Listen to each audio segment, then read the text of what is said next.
Bonjour tout le monde, bienvenue au-delà du potager. Ça fait plusieurs semaines qu'on ne s'est pas vu parce que j'ai dû passer beaucoup de temps dans l'ouverture du potager.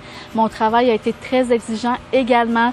Donc malheureusement, j'ai pas pu faire de montage vidéo dans les dernières semaines, mais j'ai quand même pris beaucoup d'images pour pouvoir bâtir la vidéo d'aujourd'hui. Donc on se retrouve finalement pour faire un petit update de où est-ce que notre potager est rendu. Il y a bien des choses intéressantes qui se sont passées dernièrement. Donc je suis bien contente de pouvoir vous le partager. Et si jamais vous êtes nouveau sur la chaîne, je prends le temps de me présenter. Je m'appelle Isabelle. Ça fait 1 an que je vous partage l'évolution de notre potager et particulièrement l'évolution dans l'objectif d'atteindre l'autonomie légumière et fruitière. Et sachez qu'on a 2 emplois à temps plein, on n'a pas d'enfants et tous nos temps libres, on les prend pour le potager. Ou pour s'instruire sur le potager ou encore pour alimenter la chaîne YouTube. Donc, tout tourne autour du potager, beaucoup dans nos temps libres lorsqu'on n'est pas au travail. Et on le fait vraiment avec un grand plaisir, avec vraiment une grande passion également. J'espère que vous appréciez de voir la continuité de tout ça. Donc, aujourd'hui, ce que je vais vous présenter, c'est surtout la plantation de différents légumes qu'on a fait au potager dans les dernières semaines.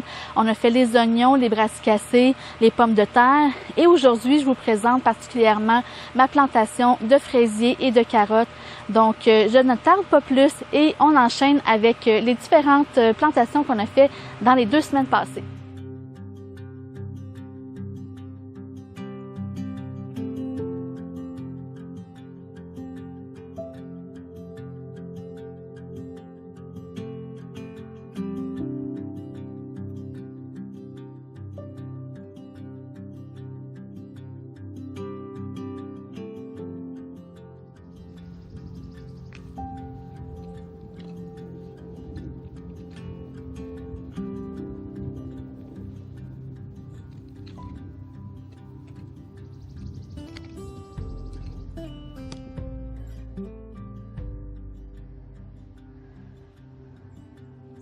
Donc aujourd'hui, on est le 25 avril.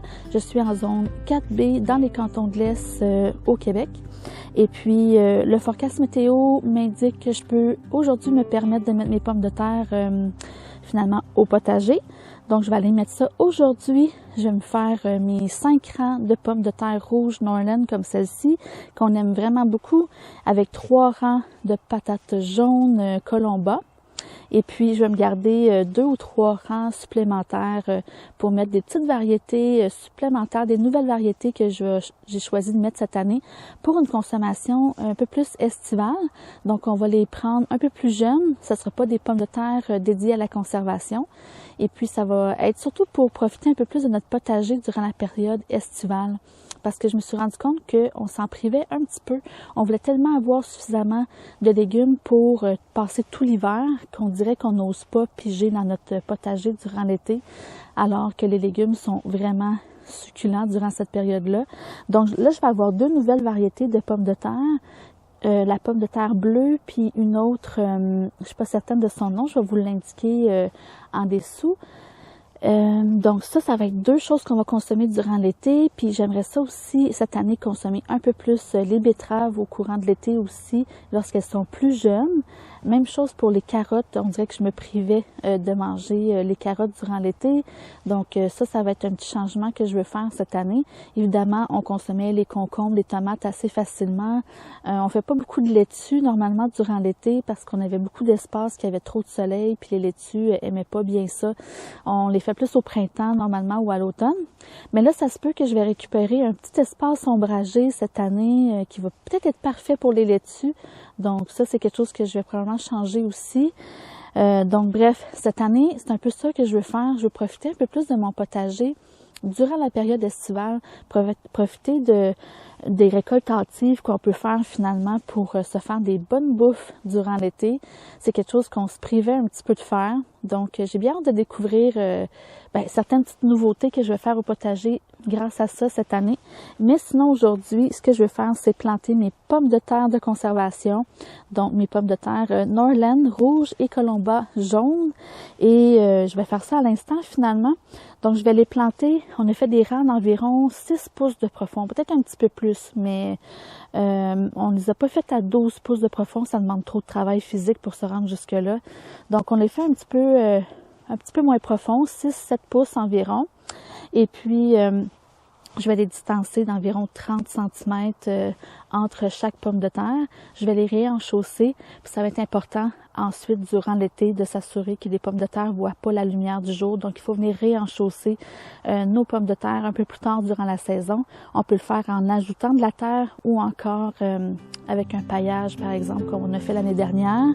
Ça fonctionne aussi très bien.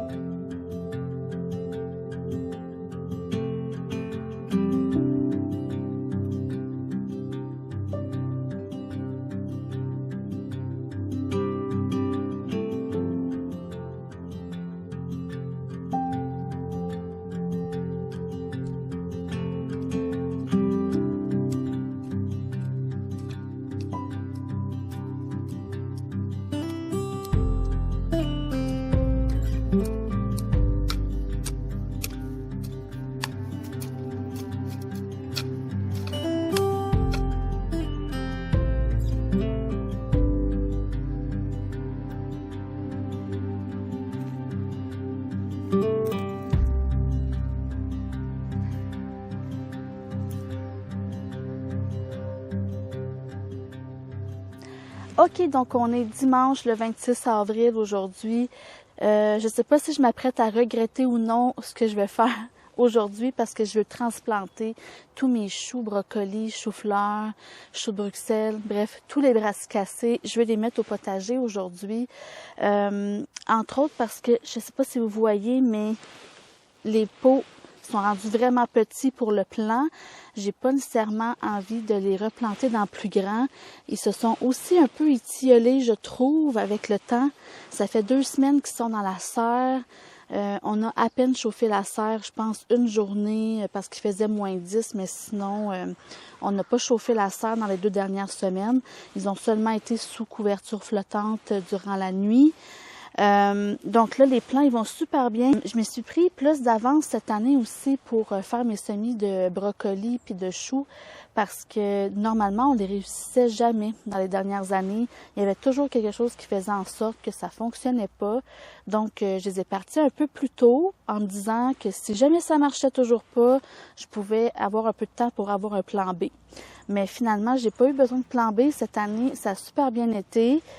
Fort probablement que la gestion de la température dans notre chambre à semis a beaucoup aidé cette année. Mais c'est ça, là, présentement, ça fait longtemps qu'ils seraient prêts finalement à venir au potager, mais bon, on ne pouvait pas avant aujourd'hui. Et même présentement, les températures se réchauffent, mais on a quand même encore quelques journées froides à venir, quelques nuits froides. Ils n'annoncent pas de gel, mais c'est ça, ils vont être confrontés quand même à des températures quand même assez fraîches. Et puis là, normalement, ils devraient quand même bien supporter ça. C'est supposé être un climat qu'ils tolèrent bien. Peut-être même que ça va être un avantage en bout de ligne. J'ai hâte de voir parce que, comme je vous dis, j'ai souvent d'autres références sur YouTube et j'en ai 2 en tête particulièrement présentement qui mettent leurs brocolis et leurs choux très rapidement au potager. Ils vont les couvrir soit de cloches ou de couverture flottante. Donc, il reste à voir de notre côté si on va se créer un tunnel justement avec une couverture flottante.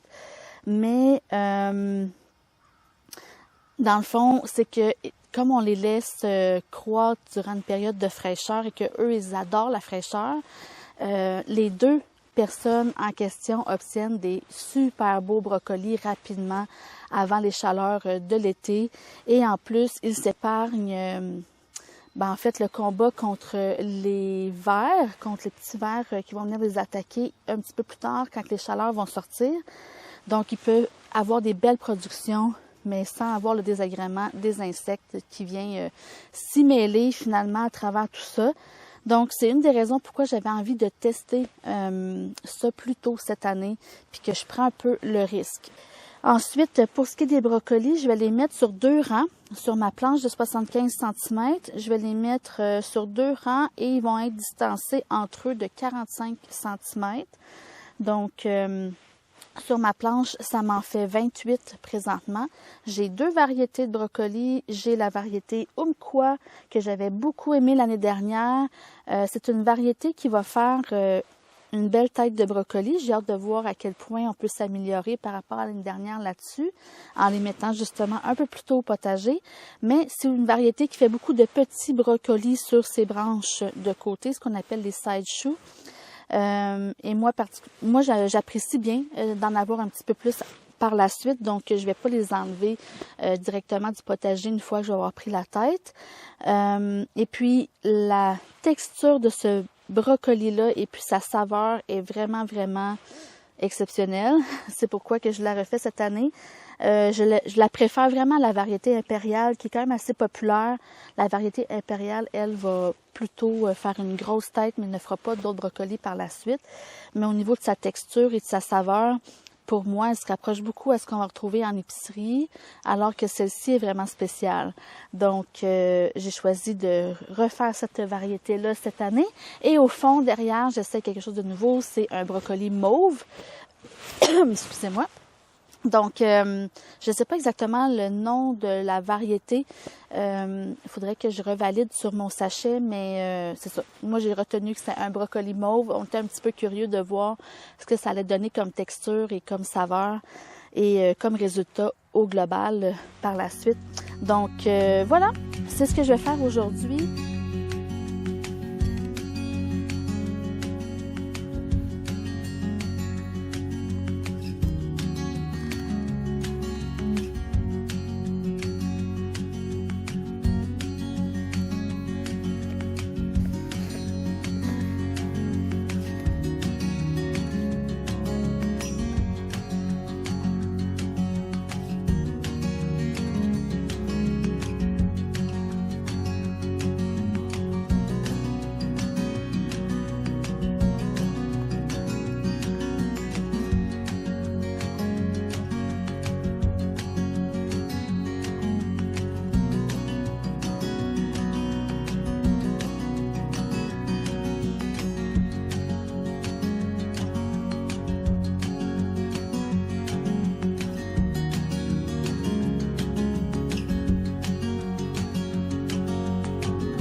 Je suis vraiment contente parce qu'on est finalement rendu au moment de mettre nos oignons au potager. Ça fait quand même longtemps qu'on les a avec nous et puis on les a démarrés en fait fin février dans un plateau et ensuite on les a repiqués en cellules pour poursuivre leur croissance et faire en sorte qu'ils soient le plus robustes possible au moment de la transplantation. Ça fait en sorte aussi qu'au moment de l'acclimatation, ils vont être vraiment plus forts, ils vont être capables de supporter un peu plus de température fraîche, les vents également. Donc, ils sont vraiment, vraiment beaux. Et là, c'est ça, on les a repiqués il y a environ 1 mois en cellule. J'ai fait des coupes de cheveux quand même assez souvent. Depuis, ça aussi, c'est quelque chose qui les aide à se renforcer. Ils restent toujours bien droits. Là, vous le voyez ici, ça c'est les oignons jaunes que je vais mettre au potager dans quelques minutes. Je vais vous montrer aussi un oignon en particulier, puis je vais revenir sur un des sujets que j'ai déjà parlé. Regardez celui-ci. Il est vraiment bien robuste, bien fort. Et là, si on regarde ses racines, là, il était vraiment prêt. Il y a vraiment beaucoup de racines. Je suis en train de défaire ma motte un petit peu. Donc, il était vraiment, vraiment prêt pour la transplantation.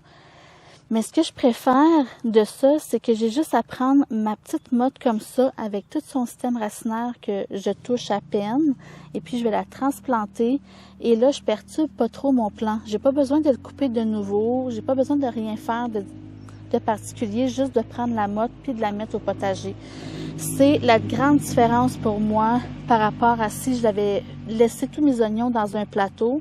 Premièrement, toutes mes racines seraient entremêlées entre elles. Je devrais faire le travail de démêlage alors que je suis au potager, puis que justement j'ai besoin que ça roule un petit peu plus rapidement. Donc juste en ayant ça comme ça va être super simple. Puis en fait, on vient beaucoup moins stresser les racines puis notre plante parce qu'on touche pas tant aux racines, on n'est pas en train de les mêler, on n'est pas en train de les couper non plus à ce stade-ci pour la transplantation. Et il est déjà bien droit, il va pas s'affaisser au sol. Donc, pour moi, c'est le scénario parfait, c'est de prendre le temps de repiquer. Même si instinctivement ou même si ça fait des années que vous avez toujours fait des oignons sans les repiquer, peut-être que vos oignons sont un petit peu plus fins que ceux-là. Je ne sais pas exactement quelle expérience que vous avez vécue, mais moi, si je compare avec ma première année que je les avais fait tous ensemble dans un plateau versus une cellule, c'est le jour et la nuit. C'est pas du tout la même chose. C'est la raison pour laquelle je prends le temps de vraiment les repiquer comme ça durant la période du printemps, fin de l'hiver. Donc au mois de mars finalement. Donc si je récapitule, fin février, je les ai partis avec la graine. Ensuite, dès la deuxième semaine, j'ai commencé à faire une première coupe de cheveux. 4 semaines après mon semis, j'ai fait le repiquage en multicellule. Ensuite, j'ai continué à faire plusieurs coupes de cheveux au moins une fois par semaine, dépendamment de la vitesse à laquelle ça poussait. Et puis, ça fait déjà 2 semaines qui sont dans la serre présentement comme processus d'acclimatation, même si c'est pas 100% à l'extérieur, ils sont quand même dans un endroit protégé. Bon, ils sont là depuis 2 semaines. On a à peine chauffé la serre. On n'a pas eu besoin de vraiment chauffer beaucoup la serre dans les 2 dernières semaines. On a eu une journée à moins 10 degrés durant la nuit. Donc, cette journée-là, on les a mis avec un petit chauffage d'appoint. Et puis là, on est prêt. Donc, c'est sûr qu'ils annoncent quand même des nuits fraîches à venir, mais je sais qu'ils sont quand même assez forts, ils vont pouvoir le supporter. Donc, contrairement au brocoli que j'ai fait tout à l'heure, cette fois-ci, on fait juste mettre de la farine de sang sur la planche. Donc, on la saupoudre sur le dessus. Ensuite, on refait un petit coup de râteau pour mêler tout ça.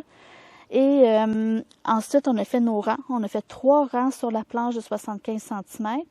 Et puis, on va les séparer à 15 cm nos oignons sur le rang. Ça pourrait être un petit peu plus de distance si jamais vous les faites en poquet de 3 par exemple, mais nous, on les fait individuellement, donc on les rapproche. On essaie d'imaginer finalement, lorsque l'oignon va être gros, est-ce qu'il va avoir assez d'espace pour avoir sa pleine grandeur sans nécessairement trop se chevaucher les uns sur les autres. Et 15 cm, c'est une bonne distance. Donc, on va faire nos 3 rangs, ensuite 15 cm entre les plants. Et sur le rang, avant de mettre nos oignons, on a mis notre compost bionique marin forestier. Donc, on ne l'a pas étendu sur la planche, on l'a vraiment juste mis dans le rang. Et puis, ça va être ça, ça va être tout. Donc, on va juste amener directement nos oignons dans le potager. Et puis, on devrait avoir au final environ 3 planches complètes d'oignons jaunes, Yellow of Parma. Ensuite, je vais mettre des oignons rouges Saint-Urgent en priorité. J'avais fait déjà des oignons rouges Red Wethersfield. Et puis, j'en ai refait encore cette année, sauf que là, dernièrement, quand j'ai fait le ménage de mes oignons rouges, j'ai remarqué qu'une grande partie d'entre eux, vraiment une majorité, avaient fait pousser 2 à 3 oignons dans le même oignon. Puis ça se conserve vraiment pas bien. Fait qu'on a eu vraiment un problème de conservation avec notre oignon rouge, Red Wethersfield. Ce qui fait que présentement, je vais prioriser mon espace de jardin pour les Saint-Urgent. C'est une nouveauté pour nous cette année. Donc, on va voir un petit peu si ça donne des meilleurs résultats. S'il me reste de l'espace, je vais pouvoir ensuite mettre l'autre variété. Sauf que j'ai aussi mes échalotes françaises Val-au-Vent que j'aime vraiment beaucoup. Donc, je vais prioriser les Saint-Urgent. Je vais voir ce que j'ai par rapport à mes échalotes françaises.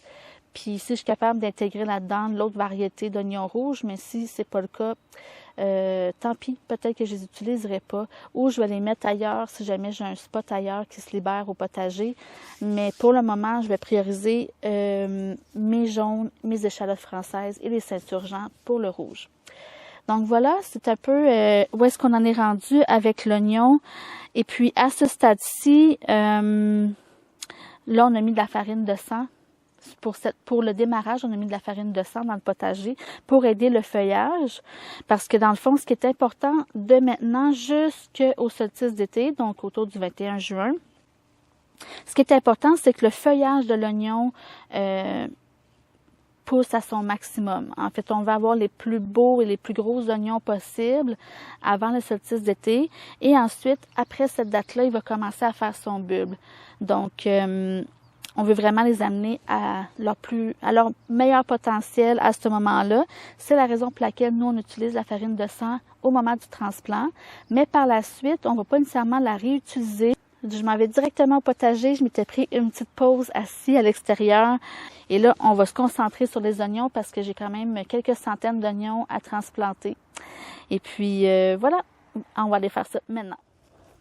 Et là, comme la chose que j'ai pas mentionnée encore, c'est que quand vous faites le transplant de votre oignon, c'est important que le dessus de votre cellule soit égal avec le dessus de votre terre de jardin.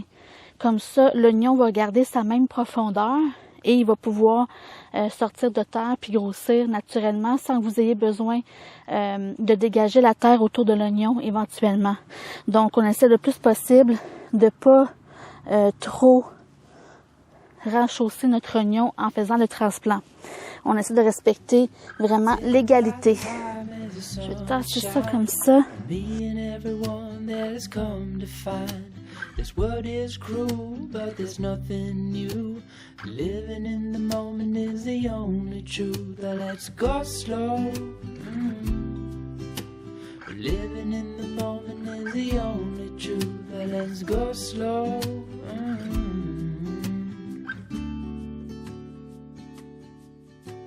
Salted towns are where I'd rather be. They give me love and they set me free. The ocean's tides can't live without the moon. And darling, the same goes for me and you. Let's go slow. Living in the moment is the only truth. Let's go slow. Living in the moment is the only truth. Let's go slow. Living in the moment is the only truth. Now.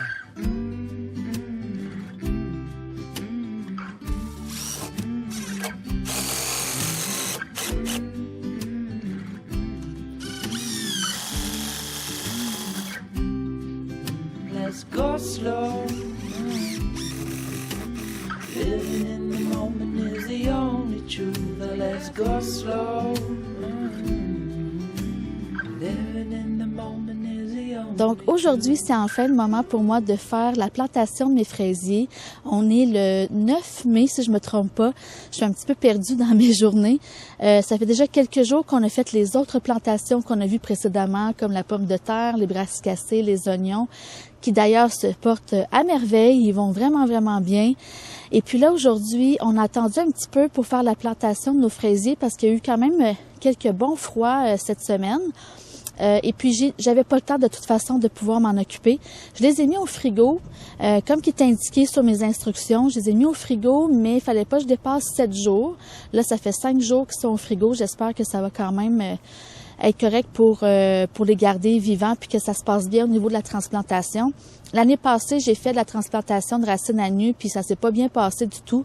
Donc, j'espère que cette fois, ça va être mieux parce que j'en ai acheté quand même des bonnes quantités. J'ai choisi de faire 3 variétés. J'ai 2 variétés qui sont non remontants. Ça, c'est des fraisiers qui vont me donner une grosse production autour de la mi-saison. C'est la production qui va me permettre de faire mes conservations par rapport à la fraise. Et puis, les 2 variétés que j'ai choisies, c'est la Kent et la Jewel. C'est 2 variétés qui, théoriquement, supportent bien les fraîcheurs dans notre climat.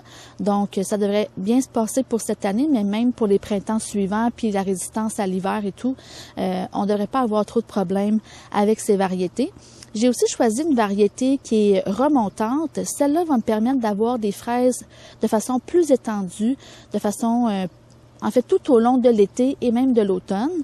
Donc, ceux-là, on va pouvoir les consommer peut-être un peu plus fraîches au fur et à mesure qu'on va vouloir en manger. Et d'ailleurs, j'ai aussi ramené les fraisiers qu'on avait plus bas près du champ de pommes de terre. On les a amenés ici. Je sais pas tous qu'est-ce que c'est la variété. Je sais que j'ai des Jewel au travers, mais j'avais récupéré des fraisiers que j'avais achetés en jardinière à la quincaillerie. Puis j'en avais un que son étiquette c'était fraisier assorti, donc j'en ai aucune idée qu'est-ce que c'est. Je sais même pas si c'est remontant ou non remontant, mais on les a mis sur le bord de ce bac-ci, donc on va savoir que c'est celle-là. Et puis voilà, c'est quand même très nouveau pour nous le fraisier. J'ai pas nécessairement d'énormes conseils à vous donner sur ce type de culture-là parce qu'on la découvre nous-mêmes cette année. Mais ce qu'on sait, c'est que c'est super important d'avoir un sol qui est hyper drainant.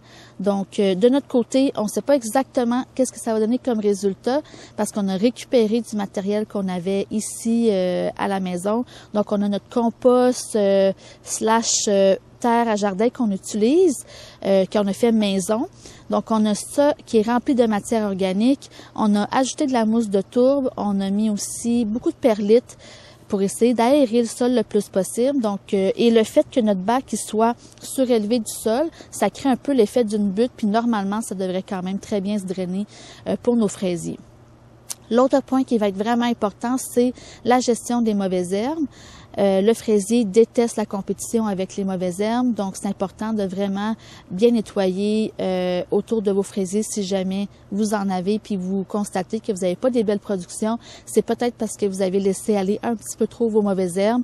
De notre côté, on va utiliser comme paillage, on va utiliser la paille en fait pour pailler autour de nos fraisiers. Ça devrait aider à la gestion des mauvaises herbes, mais parfois, il y en a toujours qui décident de passer au travers. Donc, il va falloir quand même bien gérer ça aussi.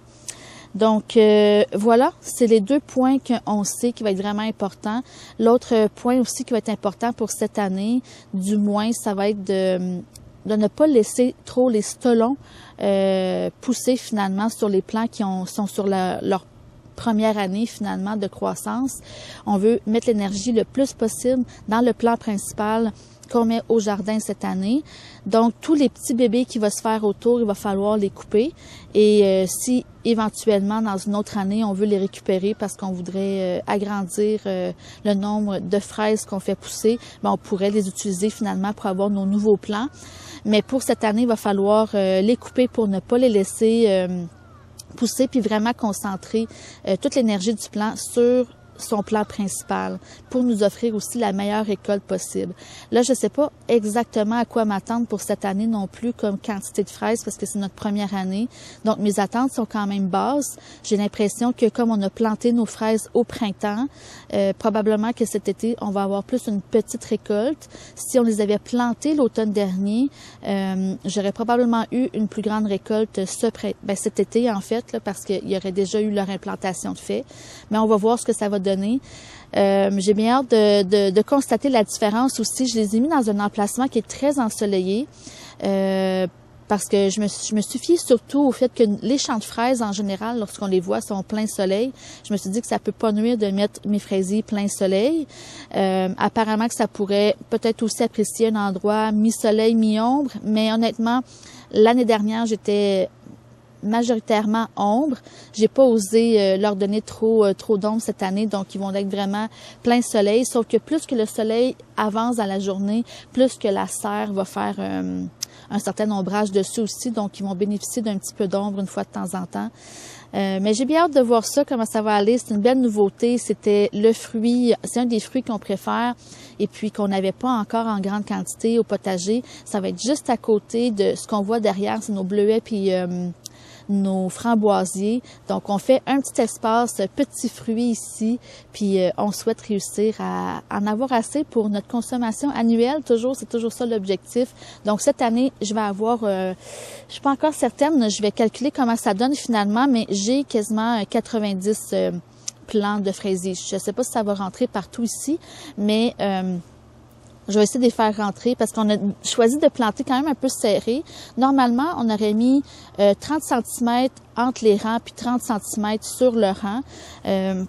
Mais ici, on a quand même serré un petit peu plus parce que notre largeur de notre bac, c'est 4 pieds.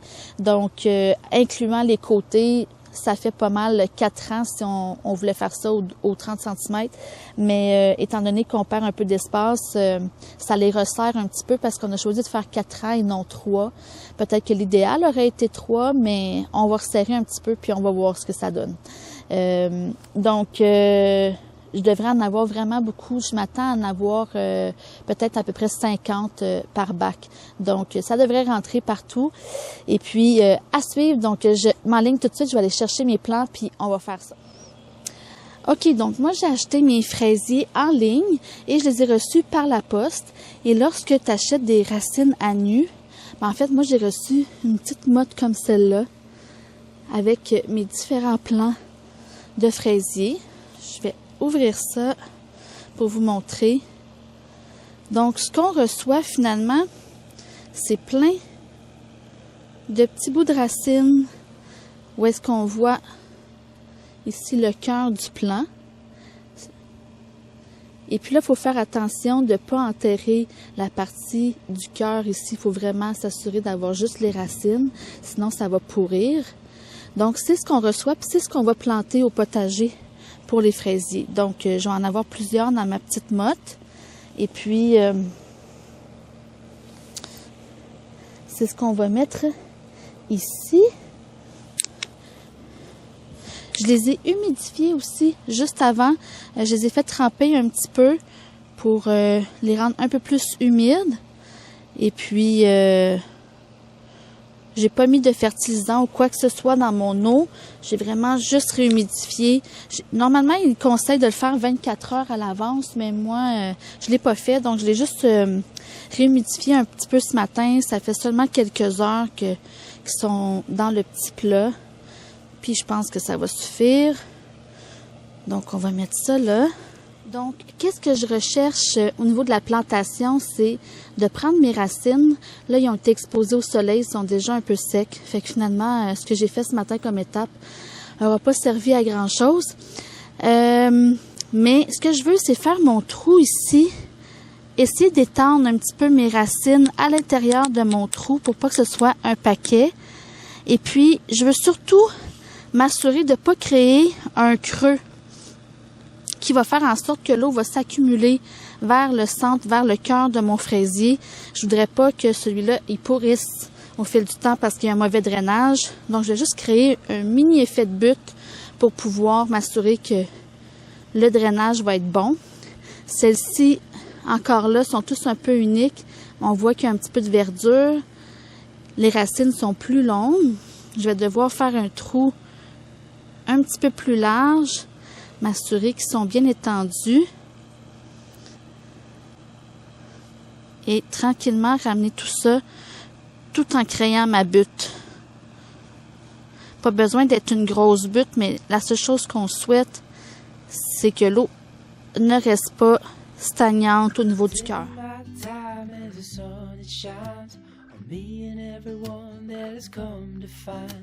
This world is cruel, but there's nothing new. Living in the moment is the only truth. Let's go slow. Living in the moment is the only truth. Let's go slow.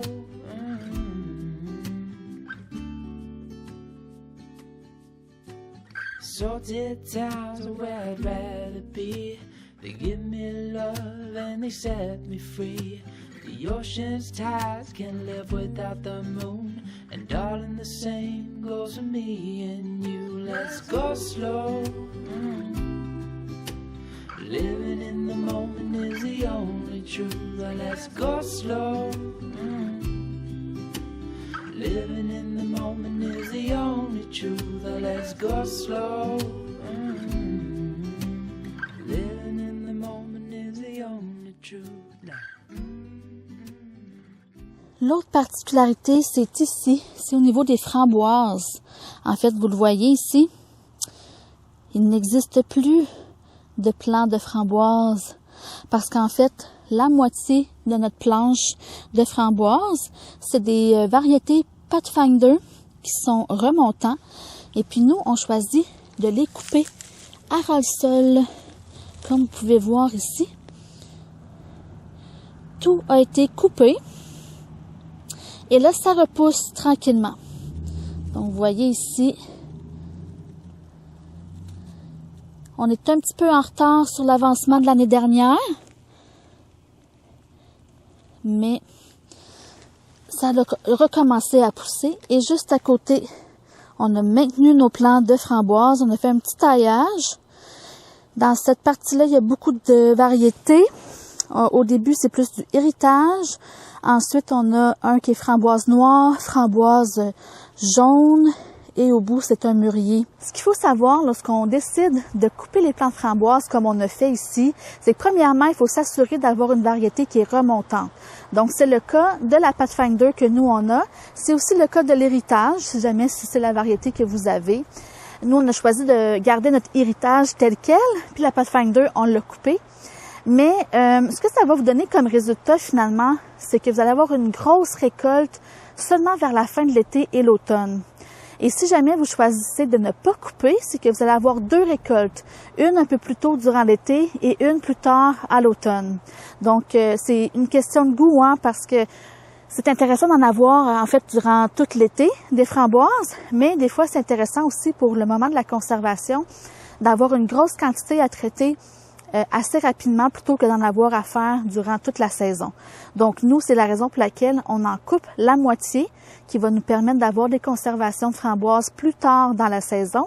Et sinon, on en a quand même qui vont nous donner des framboises tout au long de l'été parce qu'on les a laissées telles quelles.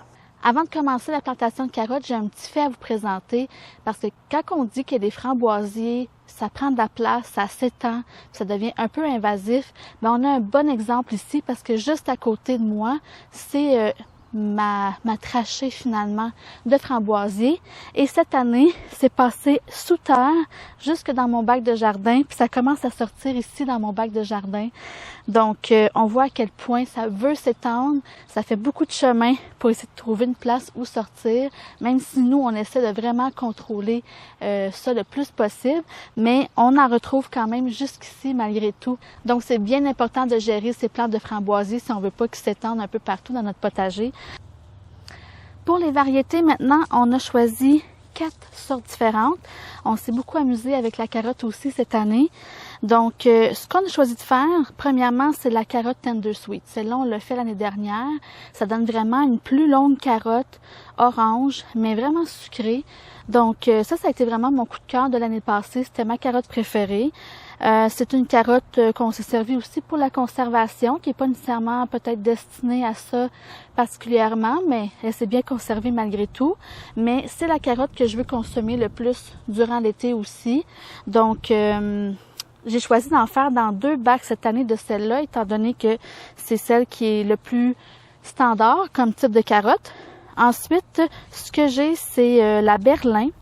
La Berlin, c'est une carotte qu'on n'a jamais fait, mais qui est supposée être une bonne carotte de conservation. Mais on va voir un peu ce que ça va donner. Je le teste, mais j'ai remarqué souvent que les carottes de conservation sont vraiment très trapues, quand même assez grosses, ce qui fait 100% du sens. Mais celle-ci semble un peu plus longue, un peu plus allongée. Donc, moi, personnellement, je préfère un peu plus ce genre de format-là, mais apparemment qu'elle se conserve très bien. Puis peut-être que finalement, quand je vais la récolter, je vais remarquer qu'elle a le même format que les autres. J'en ai aucune idée. Mais c'est un test que je fais pour une carotte de conservation, que je vais faire quand même tout de suite ce printemps. Comme ça, je vais voir un peu à quoi elle ressemble. Puis si je veux la replanter plus tard dans la saison, lorsque je vais ramasser mon ail au mois de juillet, je vais pouvoir replanter dans ce bac-là des carottes. Puis je vais voir quelle variété que je vais choisir pour la carotte qu'on va récolter cet automne. Ensuite, comme 3e variété, on a la Purple Haze, qui va ressembler beaucoup à la Purple Dragon qu'on avait l'année dernière. C'est une carotte qui est mauve avec l'intérieur orangé, mais celle-ci semble quand même beaucoup plus mauve que celle qu'on avait l'année passée, quasiment noire au niveau de l'extérieur. On va voir si ça change quelque chose au niveau de la saveur. Et on a choisi de la tester cette année parce que, en fait, j'avais une commande à faire à un endroit, puis souvent on veut commander plusieurs semences pour que la commande vale le coup. Donc, c'était un peu une carotte qui était similaire à celle qu'on avait beaucoup aimée l'année dernière. Donc, on va la tester. Et finalement, comme dernier choix, on a choisi la Malbec. Puis la Malbec, c'est une carotte qui est plus rouge, mais sa particularité, c'est qu'elle peut être environ 30 cm de long. Donc, j'ai bien hâte de voir sur l'image. Ça semblait vraiment impressionnant, puis ça a attiré notre attention. On avait le goût de tester ça, puis de s'amuser un petit peu avec cette variété-là cette année. J'ai justement un bac juste à côté de moi ici, qui est vraiment plus profond que tous mes autres bacs.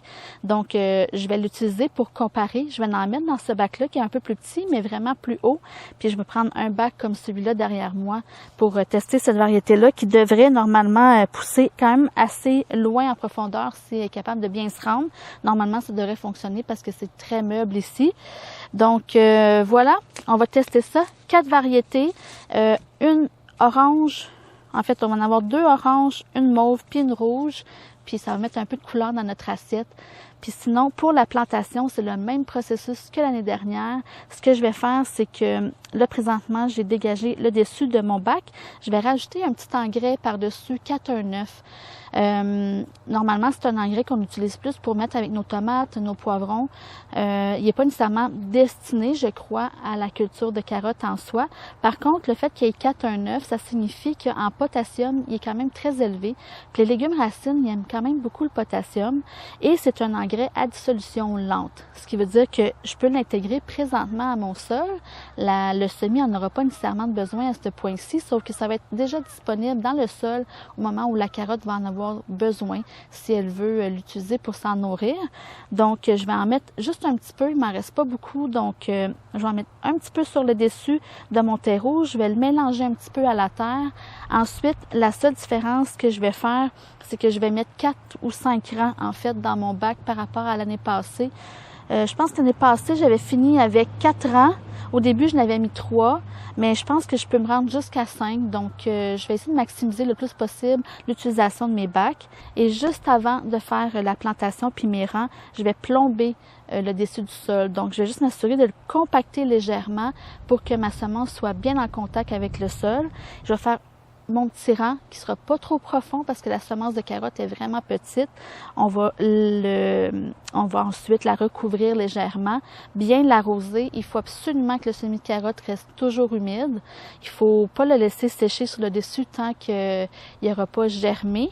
Et habituellement, je mets toujours un carton d'ailleurs par-dessus. Une fois que j'ai fait mon semis, que j'ai bien arrosé, je vais mettre un carton par-dessus et puis je vais arroser mon carton aussi. Puis je vais le laisser là pas mal jusqu'au moment où je vais voir les premières carottes germer. Là, je ne sais pas si j'ai assez de carton pour recouvrir tous mes bacs, mais je vais aller voir ça tout à l'heure. Mais normalement, c'est la méthode que j'utiliserai.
C'est ce qui complète la vidéo d'aujourd'hui. J'espère qu'elle vous aura plu. Si c'est le cas, je vous invite comme à l'habitude à faire un j'aime, à la partager ou encore n'hésitez pas à mettre vos questions ou vos commentaires en dessous de la vidéo. Ça va me faire un grand plaisir de vous répondre. Et puis, avant de vous laisser pour la prochaine vidéo, je vous laisse sur quelques images de l'évolution de notre chambre à semis, de la serre et même du potager présentement en date du 9 mai.